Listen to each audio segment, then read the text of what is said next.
산을 내려오는 바람과 같이 우리에게 불어온 그 하늘의 이야기, 다친 우리 마음 자유케 하던 그 나사렛에서 한 목수의 이야기, 나와 같은 이도 복이 있다던 이전엔 한 번도 듣지 못한 이야기, 우리 이마에 맺혀있는 땀들 진저리 쓰다듬던 예수님의 이야기, 메마른 땅 위에 내리는 비처럼 흐르는 내 땀방울로 부는 바람처럼 나를 향하신 그분의 마음,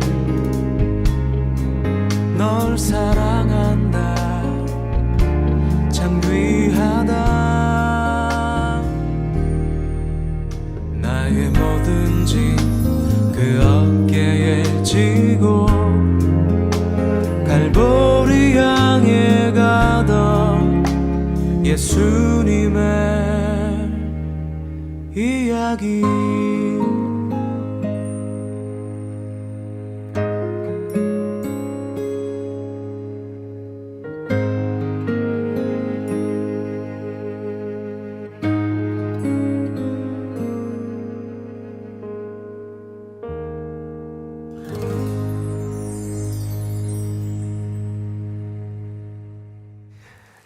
어떤 사람이 너무 외로워서 말상대가 필요해서 정말 거위에게 돈을 지불하고 말을 잘하는 앵무새 한 마리를 구입했습니다.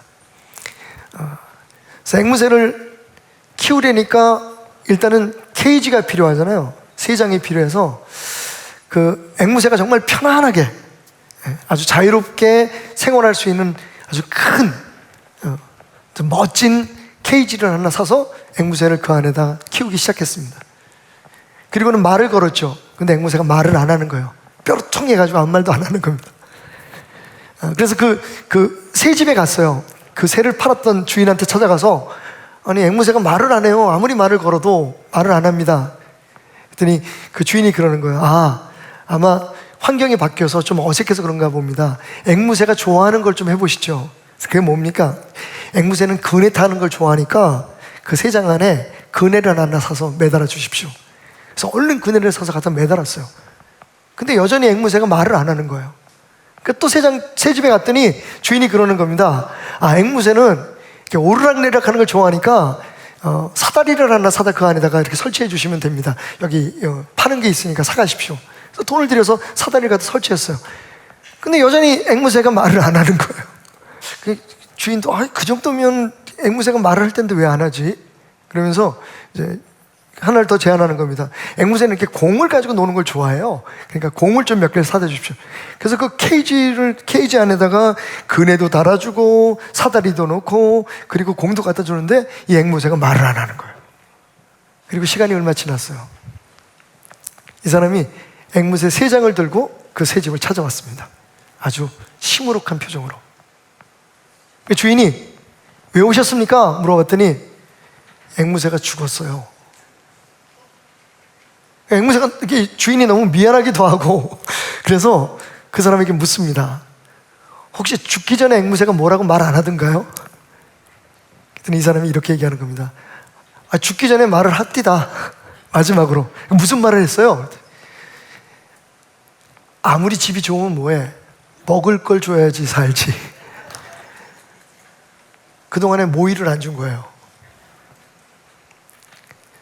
가끔 우리가 세상을 살다 보면 그런 일들이 있죠. 정말 우리는 열심히 해요. 의도도 좋아요. 근데 가장 중요한 것을 간과하고 가장 중요한 가치를 놓치는 바람에 결국은 그동안의 우리의 모든 수고와 모든 애씀이 수포로 돌아가게 되는 일들. 앵무새에게 아무리 좋은 걸 줘도 먹을 걸 안 주면 앵무새는 죽어요. 우리의 신앙도 마찬가지 아닐까요? 사실은 저는 이 자리에 설 때마다 여러분들 미안한 마음이 많아요. 아니, 이렇게 열심히 믿는 사람들, 하나님 믿기 위해서, 예수 믿기 위해서 모든 것을 이렇게 희생할 줄 아는 사람들에게 도대체 뭘 얼마나 더 잔소리를 해야 되나. 근데 여러분, 정말 중요한 건 그럼에도 불구하고 제가 이 자리에 서는 이유는 정말 우리가 우리의 신앙생활에 있어서, 우리의 삶에 있어서 가장 중요한 것을 지키고 있는지, 정말 그 가치를 위해서 지금 이렇게 애쓰고 노력하고 있는 건지, 기도하고 섬기고 있는 건지, 그것이 제 마음속에 부담이 되기 때문입니다. 여러분, 기독교의 핵심은 예수 그리스도입니다. 아무리 열심히 뭘 해도 예수에 대해서 모르면, 예수가 우리 안에 삶의 주인이 되지 않으면 아무 소용이 없는 거죠. 일단 예수님이 우리 안에 주인이 되고 예수님에 대해서 우리가 알고, 그래서 우리의 삶 속에 그 예수님과 어떻게 동행하고 어떻게 살아가야 되는 것을 깨닫고 난 다음에, 혹은 그 깨달음을 더 깊게 하기 위해서 성경 공부도, 기도도 필요하고 섬김도 필요하고, 그리고 교회 안에서 직분을 맡아서 봉사하는 것도 필요하고, 나가서 공동체도 필요하고 구역도 필요한 거지. 사실은 모든 걸 다 잘하는데 그 안에 예수에 대한 지식이 없다면, 예수와 함께 동행하는 삶의 결단이 없다면 사실 기독교는 아무런 의미가 없는 겁니다.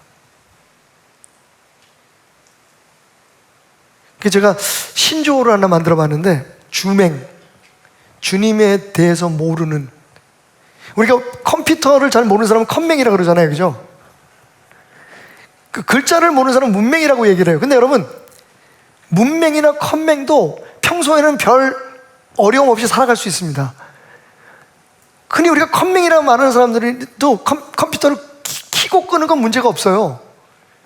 심지어는 간단한 작업도 할 수 있습니다. 근데 진짜 문제는 뭐냐? 어려운 일이 생겼거나 컴퓨터에 문제가 생겼을 때, 그때는 컴퓨터를 모르면, 그 원리를 모르면, 그죠? 어려움을 겪게 되는 거죠. 난감해지는 거죠. 문맹도 마찬가지예요. 여러분, 예전엔, 뭐 지금은 없지만 옛날에 우리나라에도 문맹이 많았습니다. 글자 못 쓰시는 분, 자기 이름도 못 쓰시는 분이 많았죠. 근데 사는데 어려워요? 글자를 안 쓰고 사는 데는 전혀 문제가 없어요. 예를 들면 말을 하고 대화를 하고 생활을 하고 결혼하고 애를 낳고 전혀 문제가 없죠. 심지어는 직장 생활하고 돈을 버는데도 문제가 없어요. 근데 뭐가 문제냐면, 뭘 써야 될 때 글자를 모르니까. 저는 주맹도 마찬가지인 것 같아요. 그래서 우리가 더 신중해야 된다고 생각해요. 정말 예수에 대해서 잘 몰라도 신앙생활 하는데 어렵지 않아요. 그냥 배운 대로, 시키는 대로, 우리가 해왔던 대로 하면 되니까.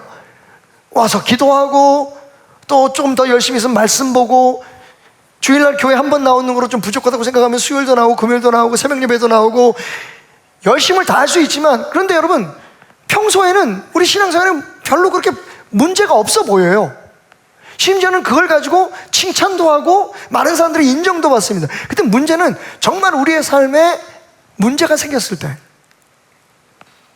정말 예수가 필요한 그 순간에 우리가 정말 예수가 누군지, 그 예수 그리스도를 통해서 우리가 어떤 은혜와 어떤 축복을 누리며 살아갈 수 있는지를 모른다면 그건 심각한 문제죠. 그래서 오늘부터 예수님에 대한 이야기를 또 다시 시작해 볼까 해요.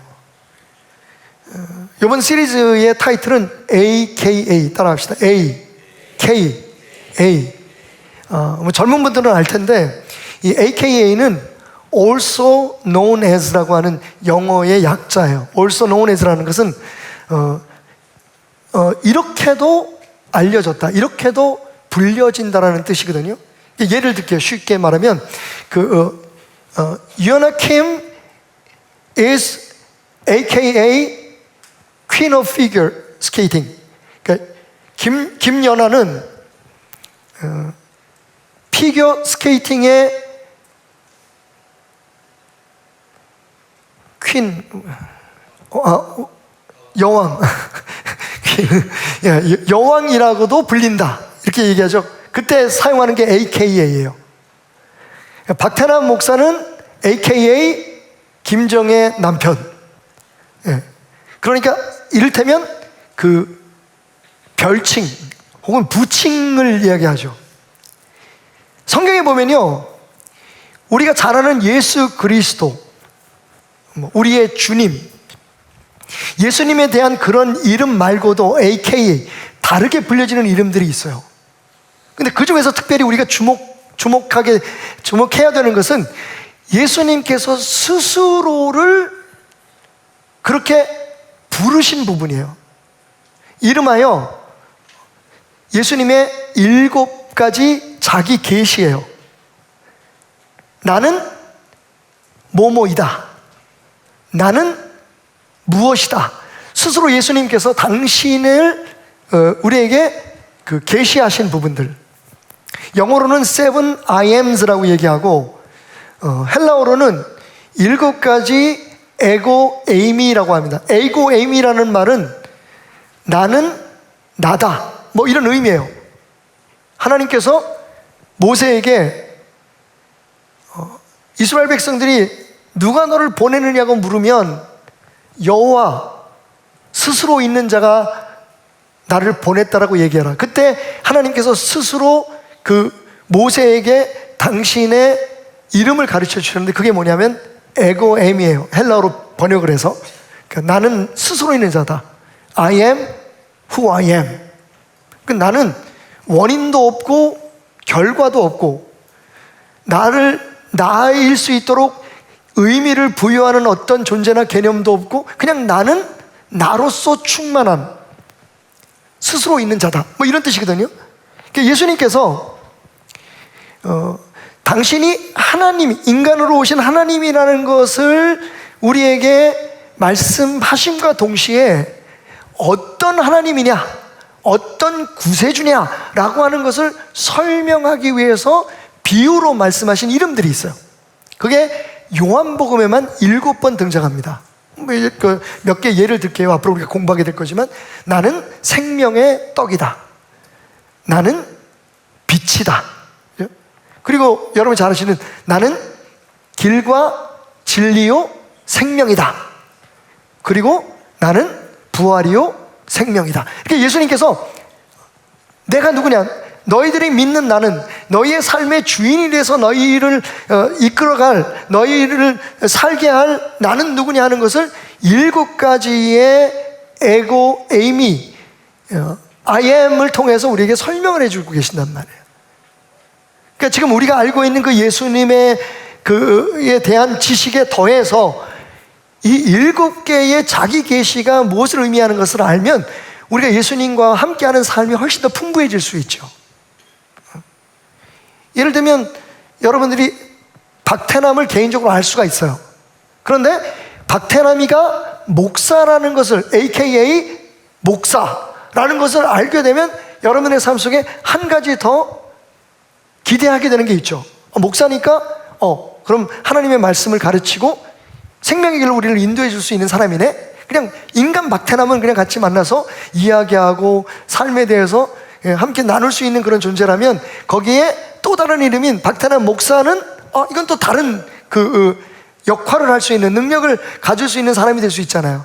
똑같습니다. 우리가 예수 그리스도에 대해서 이 7가지의 I am, 예수님이 스스로, 그런데 나는 너희들을 구원하기 위해서 이 땅에 온 육신을 입은 하나님일 뿐만 아니라 나는 생명의 떡이야, 나를 먹으면 영원히 살 거야, 나는 빛이다, 어둠 속에 비치는 빛이란다, 나는 부활이요 생명이다. 그 다음에 나오죠, 나를 믿는 자는 영원히 살고 죽어도 살고, 나를 살아서 믿는 자는 영원히 죽지 않을 것이다. 그러니까 예수님의 그 AKA를 알면 우리가 예수님을 통해서 어떤 것을 기대할 수 있는지, 예수님과 함께 할 때 우리의 삶에 어떠한 능력이 있는지를 알게 되는 거죠. 오늘부터 몇 시간을 통해서 그 예수님의 AKA, also known as so and so. 거기에 대해서 우리가 함께 공부하고 묵상하는 시간을 좀 가지려고 합니다. 이제 말씀드렸듯이 오늘은 첫 시간으로 요한복음 10장에 있는 조금은 헷갈릴 수 있는 그 말씀을 좀 정리해 보려고 하는데요. 먼저 요한복음에는 한 가지의 또 별칭이 붙어 있습니다.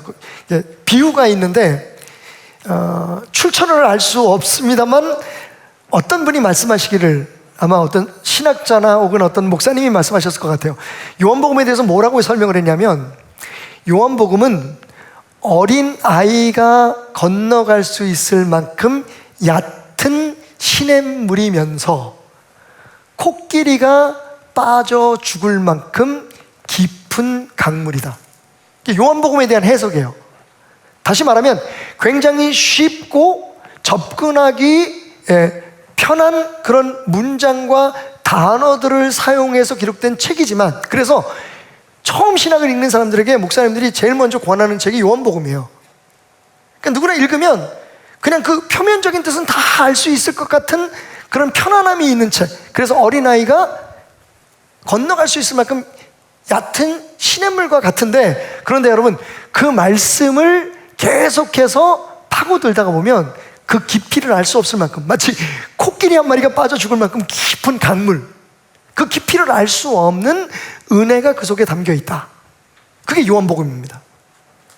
특별히 그 중에 오늘부터 우리가 공부하게 될 이 seven I ams, 7가지의 예수님의 자기 계시는, 그냥 그 말만 해도 우리가 무슨 뜻인지 알아요. 여러분 떡 뭔지 아시죠? 원래는 예수님께서 제일 먼저 그 7가지 자기 계시 중에 제일 먼저 하신 게 나는 생명의 떡이다. 다음 주에 우리가 성찬식이 있기 때문에 순서적으로는 이 생명의 떡 얘기를 먼저 해야 되는데, 떡은 다음 주에 먹도록 하겠습니다. 아멘. 그리고 오늘은 이제 10장에 있는 다른 비유를 함께 나눠볼 텐데요. 한 가지 특징은요, 예수님께서 자기를 계시할 때마다, 이 7가지 나는 나다라는 말씀을 하실 때마다 완전히 그 이스라엘의 종교 지도자들이 뒤집혔어요.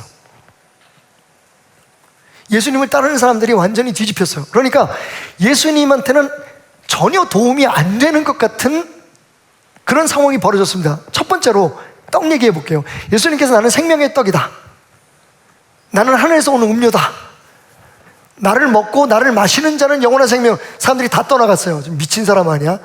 아니 어떻게 자기를 먹으래?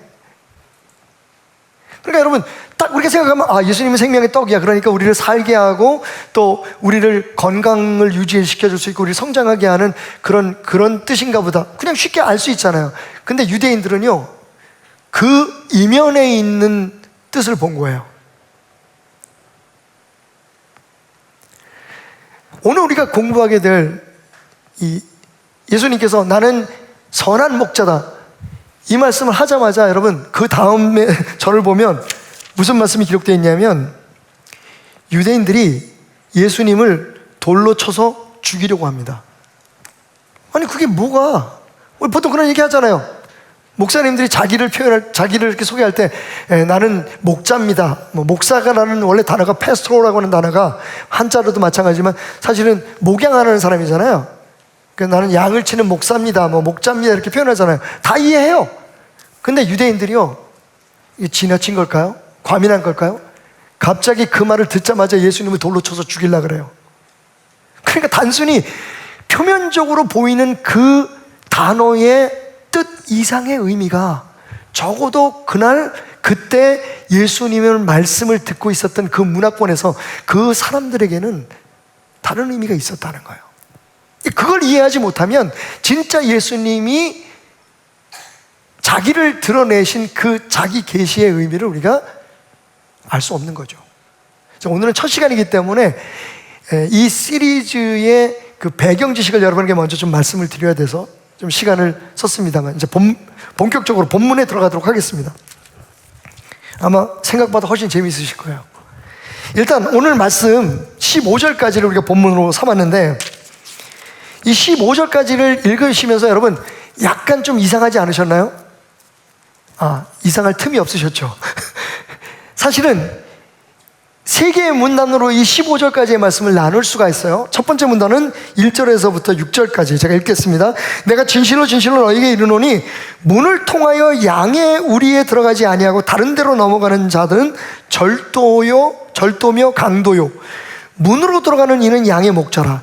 문지기는 그를 위하여 문을 열고 양은 그의 음성을 듣나니 그가 자기의 양의 이름을 각각 불러 인도하여 내느니라.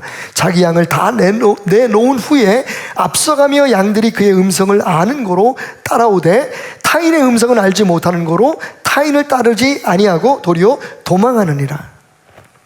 여러분, 이게 예수님께서 처음으로 말씀하신 거예요. 여기는 나는 누구라는 말씀은 없지만 지금 여기에서 정문으로, 정식 그 코스로 양들을 인도하는 이가 참 목자인데 그게 예수님 당신이라고 얘기하는 그런 의도를 우리가 볼 수가 있어요.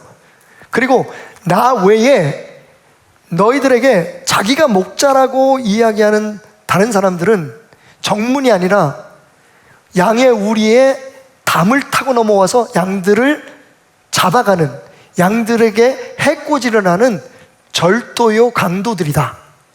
이 사람들은 누구냐면 앞에 9장 말씀과 연결해서 그 당시에 바리새인과 종교인들을 얘기합니다.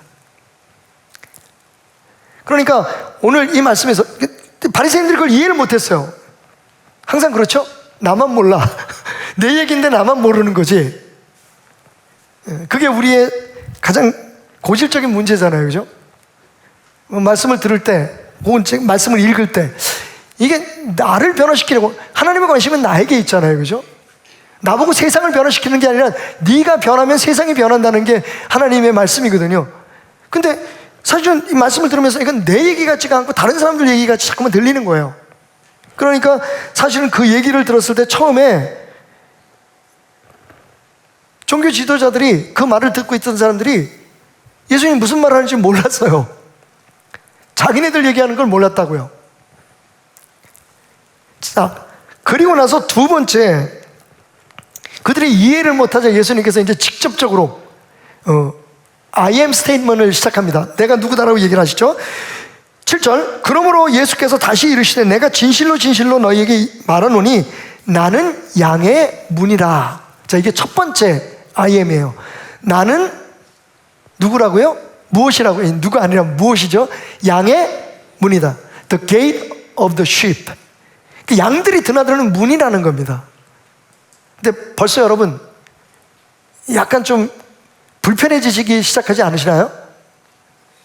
왜냐하면 첫 번째 하신 말씀, 제가 읽어드린 6절까지의 말씀과 지금 이 7절의 말씀에는 약간의 컨플릭이 있어요.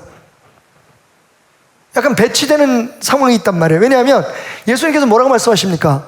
나는 참 목자야.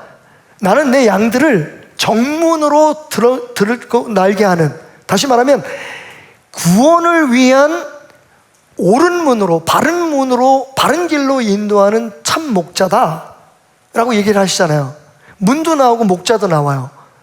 근데 7절에 넘어가면서 바로 예수님께서 뭐라고 말씀하면 그 사람들이 그걸 이해를 못하니까 더 이해 못할 말씀을 하시는 거예요. 뭐라고 얘기하냐면 나는 양의 문이야. 그럼 예수님 문인 거예요? 아니면 목자인 거예요? 사실 우리가 이 말씀에 대해서 심각하게 생각하지 않았던 이유는 부분적으로 설교를 들었기 때문에 그래요. 예수님은 양의 문입니다라는 설교는 들었어요. 예수님은 선한 목자입니다라는 설교는 들었어요. 그런데 이 이야기들이 하나의 맥락에서 한 자리에서 선포되었다는 이야기를 라고 생각하게 될 때 여러분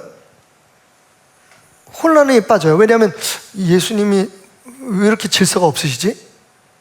박태남 목사도 아닌데 왜 이렇게 설교가 알아듣기가 어렵지? 서울 갔다 인천 갔다가 말리포 갔다가 막 왔다 갔다 하네? 정말 그런 것 같아요. 처음에 예수님의 비유는 나는 목자야. 나는 내 양들을, 내 말을 알아듣고 내 음성을 알아듣고 나를 따르는 양들을 한 마리 한 마리 이름을 붙여서 내가 관리한다. 내 관심 밖에 있는 양은 한 마리도 없어. 근데 그 양들을 나는 정문으로, 그죠? 바른 길로, 참 구원의 길로 인도하는 목자다라고 얘기하셨잖아요. 근데 바로 7절에서 뭐라고 말씀하시냐면 나는 양의 문이라고 얘기해요. 문이에요, 문. 그 문인 거야? 아니면 목자인 거야? 그리고는 11절부터 또 한 번의 I am 스테이트먼트를 말씀하십니다. 나는 선한 목자라. 그리고 14절에 말씀하시기를 나는 선한 목자라 라고 말씀하세요. 그러니까 이 사실은 오늘 말씀이 세 개의 문단 그리고 그림을 그리자면 세 개의 장면을 우리가 연상할 수 있는 그런 말씀이에요. 이제 9월 19일인가요? 제가 그 감리교회 젊은 목사님들 대상으로 종교교회 담임 목사님하고 또 이 그 횃불 트리니티의 구약학 역사학 교수죠.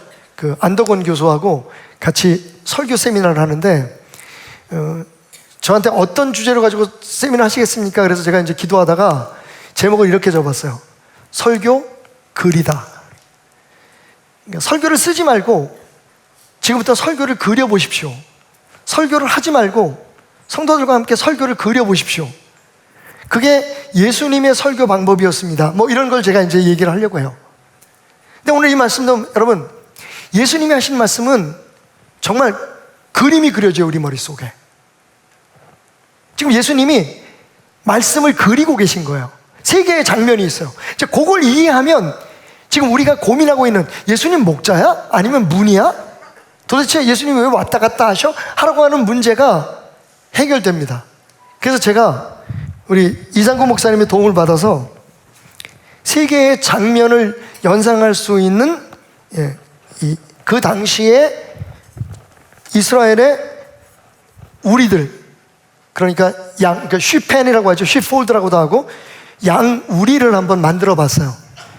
그 당시에 대표적으로 모습은 다를 수 있겠지만 세 종류의 양의 그 양 우리가 있었습니다. 첫 번째는 이 바위산 같은 데 이렇게 동굴을 이용해서 양의 우리를 만든 케이스입니다. 이건 좀 있는 집안 사람들이 갖고 있는 주차장으로 말하면 개인 주차장. 여기 이런 동굴 같은 천연 동굴 같은 데를 이용해서 자기 소유의 땅에 천연 동굴을 이용해서 양들을 키우는 이게 말하자면 퍼스널 쉬펜이겠죠. 자기 개인 양우리입니다. 이런 양우리가 있고요. 그 다음에 두 번째 양우리는 퍼블릭 쉬펜입니다. 주차장으로 말하자면 공용 주차장이에요. 그러니까 사실은 자기 개인적으로 여러 마리의 양들을 키우는 사람은 자기가 양우리를 사서 혹은 만들어서 운영할 수 있어요. 근데 대부분 가난한 집은 양들이 뭐 수십 마리 막 이렇지 않잖아요. 몇 마리씩 있는데 그 몇 마리를 위해서 특별히 양의 우리를 만들 수가 없으니까 이 큰 성 혹은 어떤 그 지역의 한 곳에 공용 양 우리를 만드는 겁니다. 그래서 저녁이 되면 그 동네의 모든 양들은 다 여기에 들어가는 거예요. 제가 주차장으로 표현한 건 여러분 이해하기 쉬우시라고 공용 주차장이에요. 누구나 다 거기다가 자기 차를 세울 수가 있어요. 자기의 프라이빗한 스페이스가 아니라 그냥 내 양이든 남의 양이든 여기에는 동네 모든 양들이 다 섞여 있는 거예요, 밤에는. 그래서 예수님께서 첫 번째 그림에서 말씀하시는 거예요. 양은 내 목소리를 알아듣는다. 그래서 문지기가 문을 열면 양들이 내 목소리를 따라서 내게 따라서 그 문을 나오게 되고 나는 앞서서 그 양들을 인도한다. 그러니까 여러분 밤에 잘 때는 모든 동네 양들이 여기 다 들어가 있는 거예요. 그런데 양이 굉장히 무지하고 어리석어도 한 가지 잘하는 게 있어요. 얘가 뭐냐면 자기 주인의 음성을 듣는 거야. 어떨 때는 사람보다 나아요, 그죠? 우리가 주님의 음성만 따라가는 게 아니잖아요. 잡음이 많아 주변에. 심지어는 우리 안의 소리에 주님의 소리가 덮일 때가 많아. 근데 양들은요 단순하고 무지하지만 그래서 한 가지 잘하는 게 있어. 뭐냐면 자기한테 밥 주고 자기를 푸른 초장으로 인도해 줄 수 있는, 맑은 물로 인도해 줄 수 있는 목자의 음성은 잘 알아듣는 거죠. 그러니까 온 동네 양들이 여기 다 밤에 잠을 자고 아침이 돼서 이제 풀 먹으러 갈 때 각자 목자들이 와서 자기 양을 불러요. 심지어는 오늘 말씀 보니까 내가 내 양 하나하나의 이름을 지어서 부르고 있다고 말씀하잖아요. 그러니까 부르는 거예요. 예. 흰둥아, 양양아. 그러면 양들이 자기 목자의 음성을 듣고 자기 무리에 따라 속해 가는 거죠. 여러분, 첫 번째 그림 1절부터 6절까지의 말씀은 그 그림을 상상하시면 돼요. 그러니까 아침에 와서 문 앞에서 자기 이름을 불러주는 목자가 진짜 목자야. 이게 이런 데 몰래 숨어 들어가가지고, 예, 양들한테 계속 숨어 들어가는 사람들은 다 도둑놈들이야. 원래 자기 양을 여기서 키우는 목자들은 문 앞에서 양을 자기 목소리로 부르거든요. 그럼 양들은 그 목소리를 따라서 우리 주일이네. 그래서 아침이면 그렇게 딱 또 분리가 되는 거예요. 이게 공용 양우리의 모습입니다. 그리고 예수님이 첫 번째 하신 말씀이 그 말씀이에요. 양은 내 목소리를 들어. 그리고 나는 그 양 한 마리 한 마리에 대해서 이름을 지어주고 사랑할 만큼 아끼고 사랑한단다. 이전에 자기가 구세주라고 하고 이전에 나만 따라오면 천국 간다고 얘기했던 모든 사람들은 다 가짜야. 심지어는 절도의 도둑이야. 그들의 목표는 너희를 살리려고 하는 게 아니라 너희를 멸망시키는 목적이야. 자기의 이익을 위해서 너희들을 이용하는 거야. 지금 9장에 나오는 종교 지도자들에 대한 예수님의 책망이 담겨 있죠. 나만 진짜 너희들을 위해서, 너희를 열려있는 구원의 문으로 인도하기 위해서 온 참 목자다. 지금 예수님 그걸 말씀하고 계신 거예요. 근데 그 이야기의 배경이 되는 장면은 바로 공용 주차장, 죄송합니다. 공용 양우리인 거죠. 자, 그러면 두 번째하고 세 번째 이야기의 배경이 되는 또 다른 우리를 우리가 연구할 필요가 있어요. 세 번째 종류의 우리입니다. 이건 제가 temporary sheeppen이라고 부르고 싶어요. 그러니까 일시적인 그런 양우리 거죠. 이거 왜 필요하냐? 이 공용 우리에서 같이 생활하던 양들이 때가 되면 들판에 나가서 며칠씩 혹은 몇 달씩 생활할 때가 있습니다. 여러분, 항상 양들이 이스라엘의 들판을 누빌 수 있는 게 아니었어요. 왜냐하면 이스라엘도 농사를 짓잖아요, 그죠? 그래서 목자들이 양을 들판에 가서 키울 수 있는 계절이 있어요. 농사가 끝나고 일종의 간절기죠. 그러니까 다음번 농사를 시작하기 그 전에 그때만 목자들이 들판에 나가서, 아주 먼 곳이 아니라면 그 동네, 그런 성 밖에 있는 들판에 나가서 양을 키울 수 있는 시간은 정해져 있었어요. 그러니까 그 시간에는 이 양들을 먹이기 위해서, 이스라엘에는 여러분 푸른 초장 없습니다. 성경에 나오는 푸른 초장 맑은 물가는 영적인 그런 상징적인 거죠. 이스라엘은 광야입니다, 광야. 그러니까 거의 돌짝밭이에요. 여기에 비가 오고 난 다음에 조금씩 일어나는 그 풀들을, 양들을 먹이기 위해서 목자는 사망의 음침한 골짜기라도 양들을 이끌고 양들은 그 목자를 믿고 따라가는 게 사는 길이에요. 그러니까 절도, 도둑, 여기서 얘기하는 강도, 이런 사람들은 자신들이 종교 지도자라고 얘기하면서 하나님의 사람들이라고 얘기하면서 사실은 양들한테 푸른 초장 맑은 물가를 약속을 해요. 나만 따라오면 잘 살 거야, 잘 될 거야. 근데 결국은 그게 죽는 길이에요. 처음에는 잘 되는 것 같은데, 세상에서 조금 성공하는 것 같은데 결말은 멸망인 거죠. 대신 진짜 목자는 처음에 따라가는 길은 험할 수 있어. 아니, 왜 우리를 이런 길로 가지? 왜 우리를 이런 길로 끌고 가지? 시편 23편처럼 왜 우리를 음침한 사망의 골짜기로 끌고 가지? 그런데 결국은 그 목자만 따라가면 생명의 풀밭이 나오는 거예요. 이게 차이가 있는 거죠.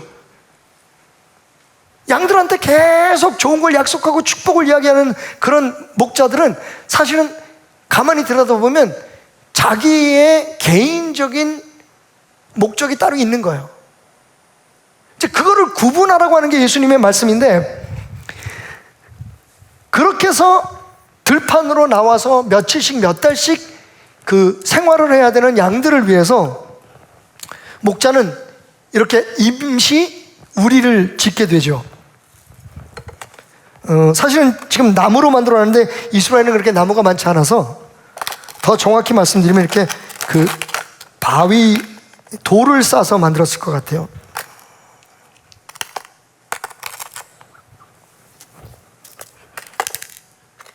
다행히 돌이 많은 곳에 와서 다행이네요. 그죠? 자, 이게 돌을 싸서 그림에 보시는 것처럼 저런 임시 우리를 만든단 말이에요. 그런데 이 우리의 특징이 뭔지 아십니까? 문이 없어요. 저렇게처럼 문이 달려져 있지 않아요. 여기는 임시 그 돌로 쌓은 그 울타리에 그림에도 나오지만 앞에 그냥 문이 이렇게 열려 있어요. 개방되어 있는 형태예요. 근데 여러분 아시다시피 양들이 그냥 틈만 나면 자기 길로 가잖아요. 그래서 우리는 길 잃은 양같이 하나님을 떠났다라는 이사야의 말씀이 그런 뜻이잖아요. 그 양들이 문이 열려 있으면 답답하니까 나갈 수 있단 말이에요.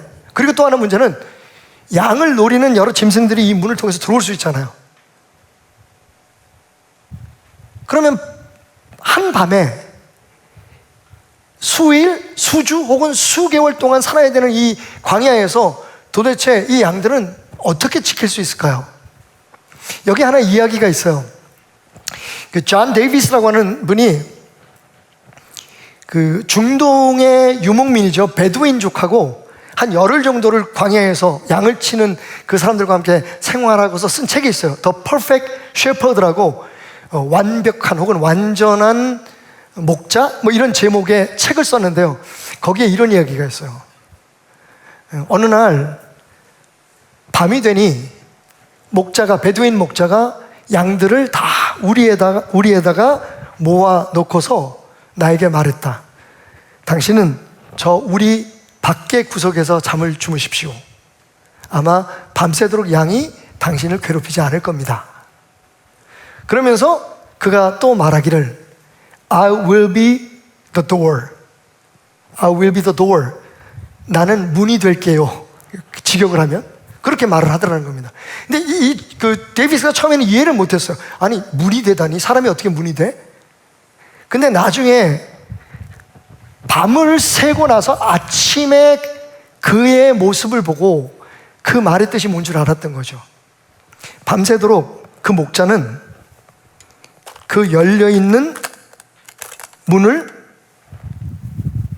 자기가 문이 되어서 지켜준 거예요. 밤새도록 혹시 좀 못된 양이 밖으로 도망가지 않을까? 밖에서 무서운 짐승이 양을 공격하지 않을까? 혹시 도둑대들이 오지 않을까? 이 임시 우리의 특징 중에 하나가 문을 만들지 않는 거예요. 대신 거기에 목자가 밤을 새워서 저렇게 쭈그리고 앉아 있는 겁니다. 이 데이비스가 그렇게 얘기해요. 책에서. 그때 비로소 나는 그가 I will be door, I will be the door라고 하는 그 말의 뜻이 내가 문에서 잠을 잘게요 라고 하는 말을 영어를 잘 알지 못해서 한 표현이라는 것을 알게 되었다. 그리고 예수님이 내가 양의 문이다 라고 얘기하신 참뜻을 깨달았다.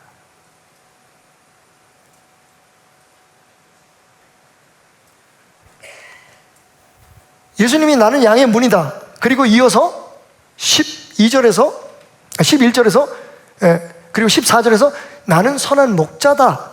이게 두 개의 대치되는 개념이 아니라는 거죠. 예수님은 목자이면서 문인 거죠. 그리고 동시에 그 양들이 모이는 곳에서 구원받은 양, 하나님의 자녀들을 불러내어서 이끌 수 있는 목자인 거죠.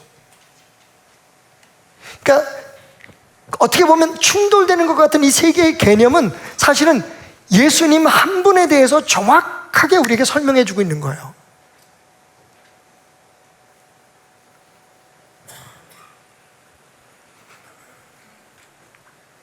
그러면 결론입니다. 이 말씀을 통해서 그러면 우리는 뭘 깨달아야 될까요? 예수님과 우리의 관계 속에서, 그럼 예수님 우리의 삶의 주인으로 하나님으로 모시고 살아가기 위해서 우리가 기억해야 될 건 뭘까요? 세 가지입니다. 첫째, 예수 없이 살 꿈도 꾸지 마라. 한번 따라해 봅시다. 예수 없이 살 수 있다는 꿈도 꾸지 마라. 여러분, 오늘 이 말씀에서 예수님께서 우리를 양과 목자의 관계로 설명해. 구약에서 종종 그렇게 설명하세요. 하나님이 양이십니다. 그죠? 목자십니다. 그리고 우리가 양인 거죠. 특별히 그 다윗의 시편을 보면 시편 23편, 여호와는 나의 목자시니 내가 부족함이 없으리로다. 구약에 보면 항상 하나님을 목자로 표현하고 있어요. 우리는 그분의 양이다. 왜 그랬을까요? 이 세상의 관계 중에 목자와 양의 관계만큼 치명적인 게 없습니다. 그래서 어떤 분이 책에서 이런 말을 했더라고요. 만약에 이 세상에서 사람들이 다 사라져버린다면 제일 먼저 이 땅에서 소멸될 생명은 양일 것이다. 길들여진 양. 산양은 자기가 알아서 잘 사는데, 길들여진 양은요, 목자가 없으면 하루도 못 살아요. 몇 가지 치명적인 문제가 있습니다. 얘네들이요, 스스로 적들의 공격에서 자기를 지킬 힘이 없어요. 양들은 먹이사슬의 제일 말단입니다. 어떤 짐승이, 심지어는요, 쥐 한 마리도 이겨내지 못해요. 쥐가 잠자고 있는 양의 배를 긁으면서 뜯어 먹으면 양이 죽습니다. 그러니까 여러분, 그냥 문을 잠가놓고 문을 닫아놓고 그냥 사는 게 아니라, 목자가 여기 이렇게 쭈그리가 앉아서 밤을 지새야 될 이유가 뭔지 아십니까? 시시각각으로 무슨 일이 벌어질지 모르는 거예요. 쥐 한 마리, 여러분, 양은요 어리석어서 배를 긁어주면, 저도 이렇게 잠잘 때 배 긁어주는 거 되게 좋아하는데, 돼지하고 남자하고 양은 배만 긁어주면 좋대요. 자기가 죽어가는지도 모르고 그냥 그렇게 있다가 죽는다는 거예요. 내장이 다 쏟아져 나와가지고. 그러니까 그 순간순간적인 위기를 목자는 계속해서 지켜봐줘야 되는 게, 그게 우리잖아요. 그래서 성경에 보면 이스라엘을 지키는 자는 졸지도 않고 주무시죠. 아멘. 무슨 말씀이에요? 하나님께서 불꽃 같은 눈으로 우리를 지켜보지 않으면 우리는 못 살아요. 우리는 마치 우리의 힘만으로 살아갈 수 있는 것처럼 생각하지만, 목자 없는 양은 살 수가 없습니다. 또 문제가 뭐냐면, 양의 하나의 치명적인 문제는 음식을 얼마나 먹어야 되는지, 언제 그쳐야 되는지를 모른다는 거예요. 인간하고 비슷해요. 그래서 그렇게 먹고 활명수 먹어야 되잖아요. 그죠? 다른 짐승들은 그런 짐승들이 별로 없어요. 소화불량이 걸리는 짐승들이 없어요. 근데 인간하고 양은 멈출 줄 몰라요. 근데 소도 그렇더라고. 제가 며칠 전에 유튜브에서 아주 재밌는 쇼츠를 하나 봤는데, 소가요, 배가 이렇게 불렀어. 일어날 때 보면 누워. 근데 거기다가 이 소를 키우는 사람이, 목장주가 소의 배에다 구멍을 뚫어요. 근데 그 구멍에서 불이 나와. 라이터를 켜니까 불이 나와. 그게 치료하는 거래요. 소도 먹어서 되새김질을 안 하면, 우리가 말씀을 먹고 묵상 안 하는 것처럼 되새김질을 안 하면 뱃속에서의 가스만 차는 거야, 괜히. 쓸데없는 믿음만 생기는 거야. 잘 될 거야. 어려움 없어. 내가 이렇게 열심히 믿는데 하나님이 나 안 도와줄 거야. 양이 똑같아요. 그래서 옆에다 구멍을 뚫고 그 가스를 뽑아내지 않으면 죽는 거예요. 그 목자가 그거를 컨트롤 해줘야 되는 거야. 욕심이 끝이 없는 거죠. 어리석든지. 거기다가 또 더운데 양들은 약하니까 서로 붙어 있대요. 그걸 띄워줘야 되는 거야. 안 그러면 서로 붙어 있다가 그냥 더워서 죽어. 그게 양이래요. 그러니까 양과 목자로 표현하는 건 사실 어떻게 보면 굉장히 목가적이고 아름다운 풍경을 우리가 상상하게 되지만 실제적으로는요, 목자 없이는 존재할 수 없는, 생존할 수 없는 존재를 표현하는 거예요.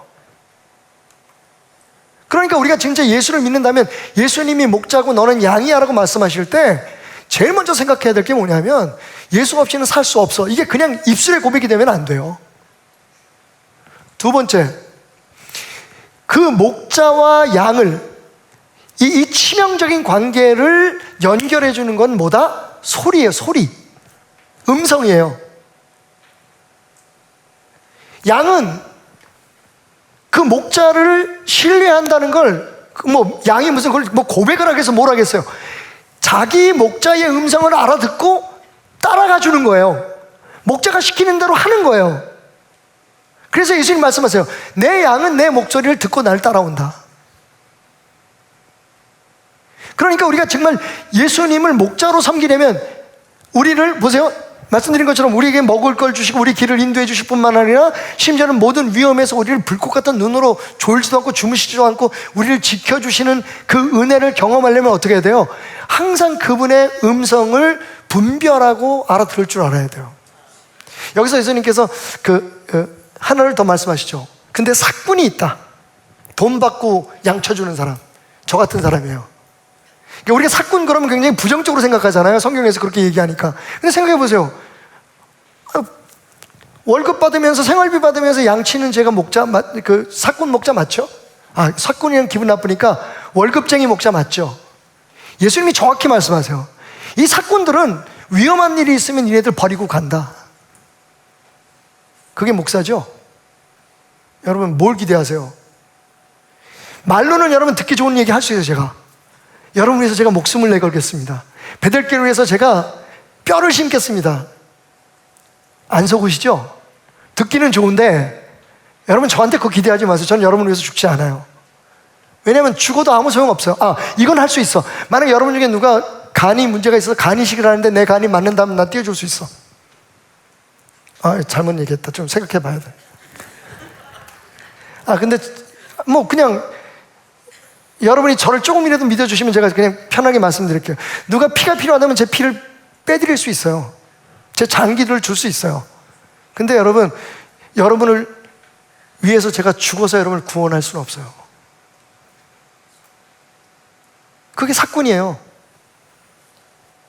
저는 제게 주어진 임무가 있고 그것을 감당하는 동안에 하늘로부터 그리고 여러분으로부터 대가를 받아요. 근데 많은 사람들이 목사가 날 위해서 죽어줘야 된다고 생각해. 천만에, 만만에. 미쳤어? 마음은 그래요, 여러분. 근데 저는 알아요. 예수님의 말씀은. 근데 그 당시에 종교인들이 그랬잖아요. 자기가 답이야. 자기만 따라오면 돼. 내 말만 들으면 니네들 다 잘 살아. 그게 사건들 중에 나쁜 사건들이에요. 저는 좀 좋은 사건에 들어가고. 우리한테는 기대할 게 없어요, 사실은. 그럼 우리는 뭐냐? 제가 생각해봐요. 그랬더니 양들을 보면 이렇게 목자가 이끌기 위해서 도움을 주는 양들이 있어. 목에다가 이렇게 방울 다는 양들. 달랑달랑달랑달랑. 가만히 보니까 제가 그 양 중에 하나인 것 같아. 여러분들을 목자에게 이끌어주는. 저는 목자가 아니에요, 여러분. 저는 선한 목자가 아니에요. 비록 목사라는 이름을 갖고 있지만 제가 할 수 있는 일은 여러분을 주님께로 이끌어가는 거고 여러분들이 주님 없으면 살 수 없다는 것을 알게 해주는 거예요. 그걸 여러분들이 깨닫게, 야 따라와. 니네 안 따라오면 죽어. 저게 네 주인이야. 그게 목사 그리고 교회의 장로의 역할이에요. 여기 있는 장로님들 전부 다 지금 방울 달고 계신 거 아세요? 양들이 우리를 따라온다니까. 우리가 다스리는 사람들이 아니에요. 우리가 할 수 있는 일은 그거예요. 목자의 음성을 여러분들에게 들려주는 것, 그리고 목자의 음성을 따라서 살아가는 걸 여러분에게 보여주는 것. 근데 자꾸만 이 시대의 목사들이 자꾸만 뭘 가르치려고 그러고 막 자기가 하나님인 것처럼 축복을 줄 사람인 것처럼 얘기하는 것이 너무나, 오늘 예수님께서 그걸 지금 지적하고 계시는 거거든요. 사실은 자기의식, 예수님에 대한 그 정체성을 분명히 이해하면 그 예수님 앞에서 우리 자신들의, 뭐 목사는 목사로서, 장로는 장로로서, 집사는 집사로서, 성도는 성도로서 자기의식이 정확하게 정립되어야 되는 거예요. 근데 하나님 노릇하고 예수님 노릇하고 내가 뭘 줄 수 있는 것처럼 얘기하고, 근데 문제는 그 잡소리에 양들은 끌려간다고요. 오늘 예수님 말씀하시잖아요. 양들은 내 소리만 들어. 그 얘기는 내 소리만 들어줘 라는 거예요. 목자와 양을 연결해 주는 거는 소리예요. 우리로 말하면 말씀이에요, 여러분. 강도도 절도도 우리를 유혹하는 소리들이 얼마나 많은 줄 알아요? 듣기 좋은 소리들이 많아요. 심지어는 우리 안에서 우리 자신의 소리도 만만치 않아요. 이렇게 해야 돼, 저렇게 해야 돼, 이러면 잘 돼, 해봤잖아. 근데 여러분, 주님의 말씀하고 그 소리가 충돌될 때 우리는 목자의 소리에 귀를 기울여야 돼요. 그러려면 어떻게 해야 돼요? 목자의 귀에 집중해야 돼요. 여러분, 오늘 우리가 기도할 텐데 분별의 능력을 달라고 기도하세요. 우리를 살리고 우리를 살찌게 하고 우리의 삶에 풍성한 은혜, 예수님 말씀하신 내가 세상에 온 것, 야, 강도들은, 도적들은 너희들을 강탈하려고 해. 너희들을 이용하고 너희들 것을 뺏어서 자기가 편안하게 살라고 하지. 그런데 나 선한 목자는 다르다. 나는 너희들을 위해서 생명을 바쳐. 그래서 뭐라고 말씀하십니까? 내가 온 이유는 너에게 생명을 줄 뿐만 아니라 더 풍성하게 하기 위해서 왔다. 할렐루야. 그게 진짜 목자를 따라가는 사람들의 복이에요. 지금 당장 눈앞에 보이는 건 없어도 여러분, 그분으로 말미암아 여러분들이 살찌고 풍성해지는 것. 예수님 우리를 구원만 하시는 게 아니라 우리의 삶을 복되게 하시기 위해 오셨어요. 할렐루야. 근데 딴소리 듣고 있잖아. 지금 우리가 구분이 안 돼. 저기 가면 푸른푸른 맑은 물가 있다, 거기 쫓아갔다가 죽는 거예요. 지금은 좋을지 몰라요. 당장은 뭐가 잘 될지 모르지만, 그런데 그게 미끼라는 걸 알아야 돼. 예수님은 그래서 그걸 분명하게 설명하고 있어요. 여러분, 예수님께서 다 줄 수 있고 정말 모든 게 다 풍부한다면 왜 죽겠습니까? 예수님 왜 양을 위해서 죽겠어요? 왜 예수님의 말씀을 순종해서 사명을 감당한다고는 목사, 저 같은 그 양들의 반장, 목에 방울을 건 양 같은 사람들이 예수님처럼 죽는 흉내를 내려고 할까요? 성도들을 위해서 정말 죽고 싶다는 생각을 할까요? 살리기 위해서요. 여러분, 눈으로 봐도 알고 귀로 들어도 아는데 우리는 어리석어서 이게 진짜 목자의 얘기, 예수님의 말인지 아니면 사람의 말인지를 구분을 못해요. 목자와 우리를 연결해 주는 건 소리입니다. 따라합시다. 목자의 음성에 죽으라고 귀를 기울이자. 그분은 우리를 위해서 죽으셨어요. 근데 우리는 그냥 죽을 각오로 귀만 기울이면 돼. 말씀을 좀 보시라고요. 말씀을 들을 때 여러분, 성령의 인도하심을 받으라고요. 그래야 그분의 목소리가, 우리 주인의 목소리가 들리는 거예요. 마지막 세 번째로는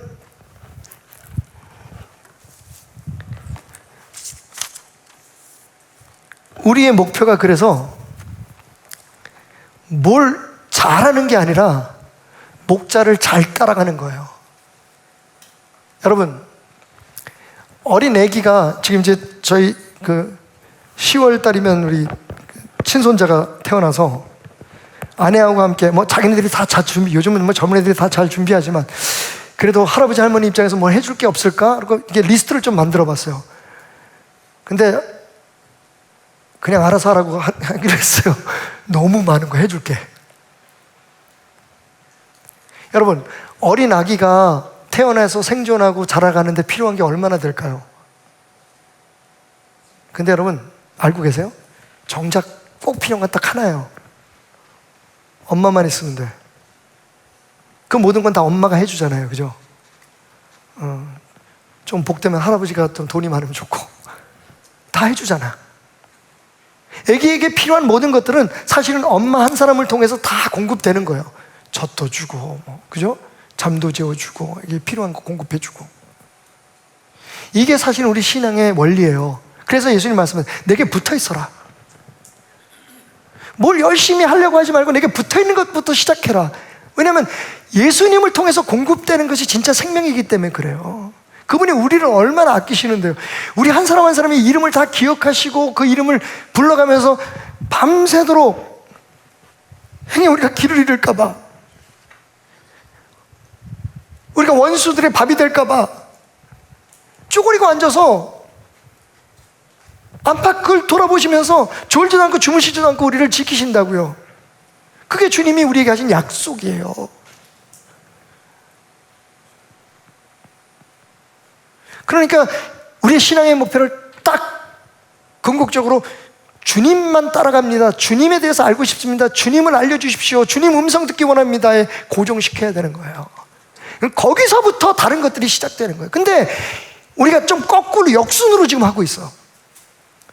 교회 생활부터 배워요. 예수 믿는 사람들의 문화부터 배워요. 그리고 막상 어떨 때는 진짜 예수를 모르면서 믿어요. 그분이 우리의 삶에서 진짜 원하는 게 뭐고 무엇을 하실 수 있는지에 대해서.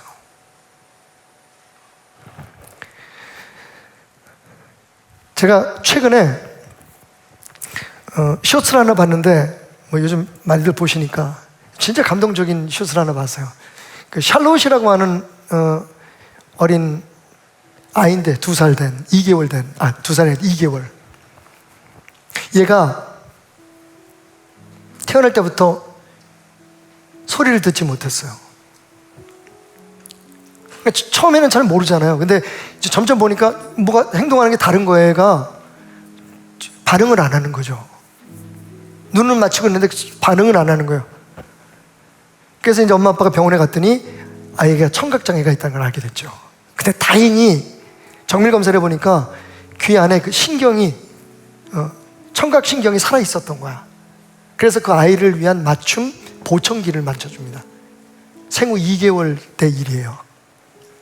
그래서 이 엄마가, 이제 아빠가 그 아이의 보청기를 끼워주고 처음으로 엄마 음성을 듣는 아이의 표정을 휴대폰에 담았어요. 처음으로 엄마의 소리를 듣는 그 아이, 그리고 처음으로 자기의 소리에 반응해주는 그 아이에 대한 엄마의 감동.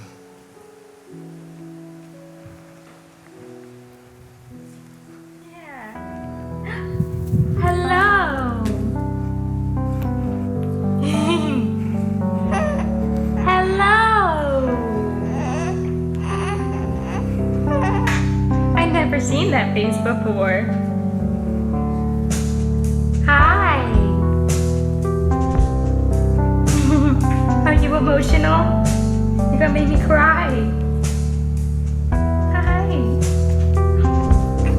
You're ocean. Hi. Yeah, are you gonna be emotional like your mama? Yeah. You're so sweet. Yeah. Yeah. Yeah. I love you. I love you.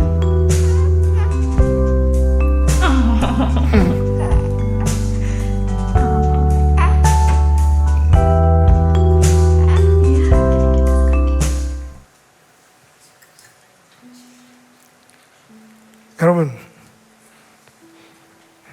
우리가 주님 안에서 누릴 수 있는, 기독교라고 하는 신앙 안에서 누릴 수 있는 최대의 기쁨이에요. 그분의 음성을 들을 수 있다는 것. 그렇게 그분의 음성에 반응하는 우리의 모습을 바라보며 기뻐하시는 주님의 모습을 상상할 수 있다는 것.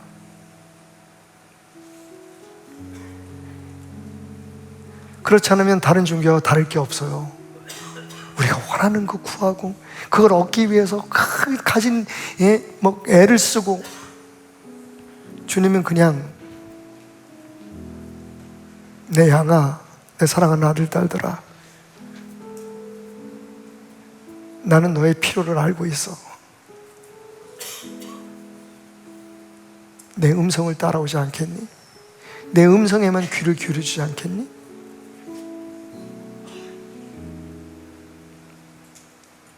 여러분, 최근에 그분의 음성을 들은 때가 언제신지요?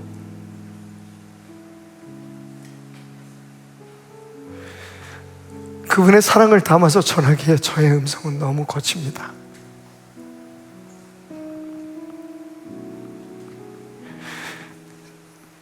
당신의 이름을 그 손등에 적어놓고, 손바닥에 적어놓고 매일매일 바라보시고, 당신이 깨어있을 때는 물론이고 잠들어 있을 순간에도 혹시 악한 세력이 여러분들을 공격할까봐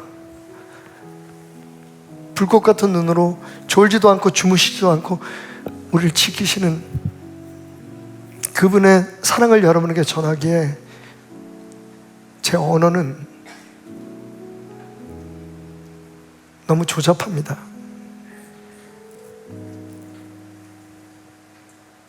잠시 눈을 감아 주시겠어요?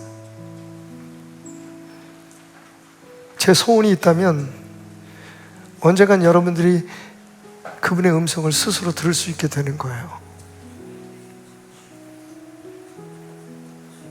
저는 이 자리에 없어도 좋습니다. 어차피 저는 월급 받고 일하다가 은퇴하면 그만일 사람이니까. 여러분, 저를 믿은 게 아니잖아요, 그죠?